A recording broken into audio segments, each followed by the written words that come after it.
احمد لما فاق لقى نفسه في اوضه القتيله، وبالرغم من ان هو اللي قتلها بس ما كانش فاهم حاجه ومش فاكر الجرح اللي في راسه ده سببه ايه. اهلا بيكم، انا سمير يحيى وده برنامج اسرار الجريمه.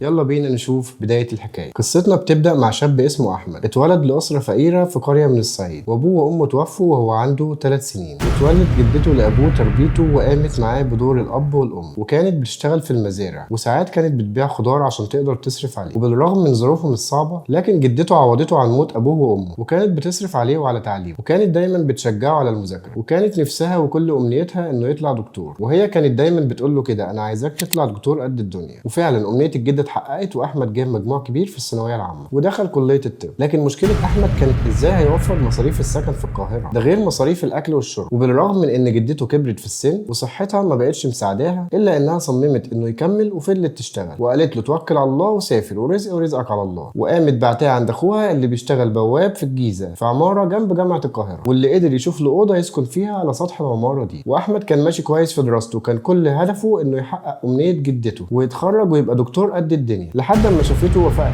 وكانت ست في اوائل ال40 من عمرها، وكانت جميله وجذابه، من الستات كده اللي يخطفوا الانظار. واحمد الشاب البسيط اللي عمره ما ارتبط قبل كده ولا حب، وكانت كل حياته هي المذاكره والدراسه. كان راجع من كليته وهي داخله بعربيتها فسالت البواب: مين الامور ده؟ رد عليها وقال لها: ده احمد بلدياتي وجاي هنا يدرس في كليه الطب. وفاء ما نزلتش عينها من على احمد وفضلت مركزه معاه، وقالت للبواب: ابقى خليه يطلع يقيس لي الضغط لما يكون فاضي. وطبعا رد عليها البواب وقال لها: خدميني كست هاني. واحمد من ساعتها مش قادر يبطل تفكير فيها ولا في جمالها، ويا ترى هي كانت بتبص لي ليه كده، ويا ترى هي عايزه مني ايه. ولكنه في الاخر استعاذ بالله من الشيطان الرجيم وقال لنفسه: انا لازم اركز في دراستي وبس. ولكن طبعا وفاء هانم فضلت وراه، وكانت بتخليه يطلع لها الشقه بحجه انه يقيس لها الضغط، واغرته بجمالها وفلوسها، وكانت بتديله فلوس، وكانت بتعزمه على اكلات عمره ما اكلها قبل كده ولا شافها، لحد ما وقعته في حبها وبداوا يدخلوا في علاقه محرمه. ولانه شاب خام وملوش في اللف والدوران، فكان بالنسبه لها صيده سهله. ولكن مع الوقت وزيها زي اي واحده من الستات اللي من النوع ده ومتعوده انها تصاحب رجاله كتير، ابتدت تزهق منه وتبعد عنه. بس بعد ما كانت وقعته في حبها، ومع استغرابه للي بيحصل وتمسكه بيها، وعشان تعرف تخلع منه قالت له انها متقدم لها عريس وهتتجوز، وانه لازم يبعد عنها خلاص. وطبعا علشان هو على نيته عرض عليها الجواز، فبدات تسخر منه وتضحك عليه، وقالت له: بقى انا هتجوزك انت. وطبعا سابها وهو مصدوم مش مصدق انها ممكن تخلى عنه بالشكل ده، وليه هي ممكن تعمل معاه كده بعد ما حبها وحس انها كل حاجه بالنسبه له. وكان التفكير هيجننه لانه ما كانش متوقع منها ابدا انها تسيبه بالشكل المهين ده، لحد ما شاف شاب وسيم وباين عليه الغنى بيطلع العماره كتير، وبيركن عربيته بعيد عن العماره عشان ما حدش يلاحظ، وما كانش من سكان العماره. فبدا هنا احمد يفهم هي سابته ليه. احمد من كتر الحزن والاكتئاب بدا يشرب خمره وبقى مدمن ليها، كان فاكر انه بكده هيقدر ينساها، فبدا يفكر انه ازاي ينتقم منها زي ما ضيعته وضيعت مستقبله، وازاي خلته يحبها وقررت تتخلى عنه بمنتهى البساطه كده عشان حد تاني، وقرر انه خلاص كده كده حياته ما بقاش ليها اي معنى، وانه مش هتفرق بقى معاه حتى لو دخل السجن او خد فيها اعدام، المهم انه ياخد حقه منها. وفي مره من المرات وهو في حاله سكر شديد قرر انه ينفذ اللي هو فكر فيه قبل كده، وان هو يقتلها. وطبعا احمد كان معاه نسخه من مفتاح شقتها، كانت مدياله نسخه من المفتاح لما كانت راضيه عنه قبل ما تطرده من نعيمها المزيف. وبالفعل دخل الشقه عندها ولقاها في حاله سكر شديد، ولقاها نايمه على السرير وهي في وضع مش ولا بد. شكل غريمه الجديد كان لسه عندها. احمد هنا الدم غلي في عروقه لمجرد تخيل المشهد، وما قدرش يمسك نفسه وفضل يطعن فيها كذا طعنه بالسكينه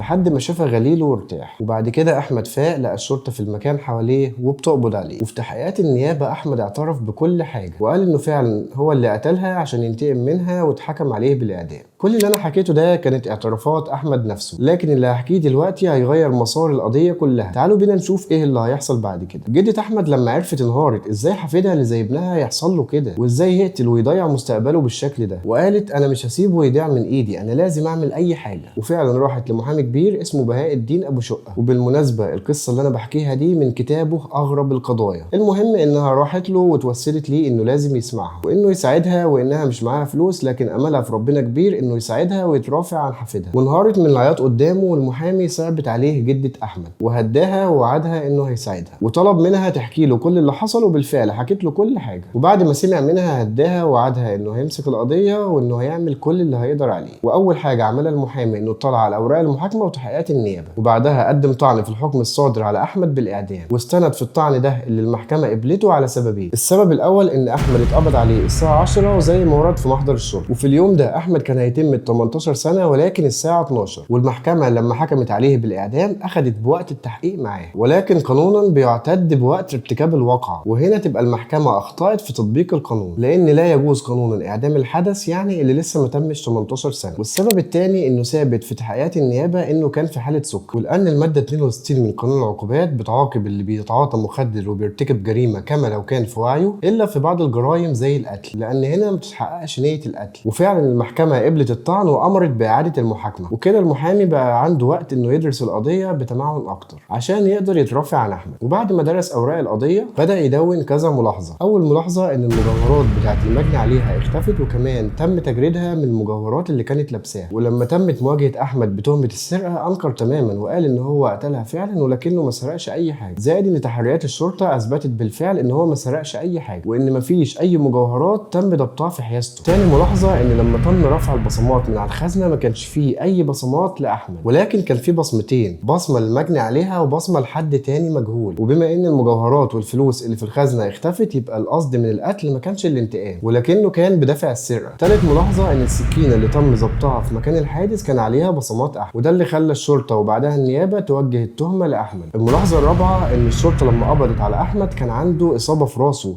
وهو نفسه ما كانش عارف سببها، وانه اتقبض عليه في اوضه المجني عليها وهو مغمى عليه، يعني فقد الوعي وفضل فاقد الوعي لحد ما الشرطه قبضت عليه في مكان الحادث. الملاحظه الخامسه ودي مهمه جدا جدا، ان تقرير الطب الشرعي اثبت ان جثه المجني عليها كان فيها نوعين من الاصابات. الاصابه الاولى وهي اصابات عنيفه بالراس ادت الى تهشيم الراس، والاصابات دي كانت اصابات حيويه يعني حصلت وهي المجني عليها لسه على قيد الحياه. الاصابه الثانيه وهي طعنات في البطن والصدر بآلة حاده زي السكينه، ولكن الاصابات دي كانت اصابات غير حيويه يعني حصلت بعد الوفاه وملهاش اي علاقه بالوفاه. وبعد كده المحامي عمل زياره لاحمد عشان خاطر يعرف تفاصيل اكتر عن القضيه، واهم سؤال كان مقرر ان هو يساله له هل ليه علاقه بسرقه المتهمه فعلا ولا لا، ولكن احمد اكد له انه ملوش اي علاقه بالسرقه وانه عنده يتعدم احسن ما يتقال عليه انه حرامي او سارق. واعترف انه طعنها فعلا بالسكينه عده طعنات ولكن ما كانش في وعيه وما كانش مدرك للحاله اللي كانت عليها المجني عليها وقت ما ضربها بالسكينه. ولما ساله عن الاصابه اللي في راسه قال له انه ما كانش يعرف عنها اي حاجه، وانه ما كانش في وعيه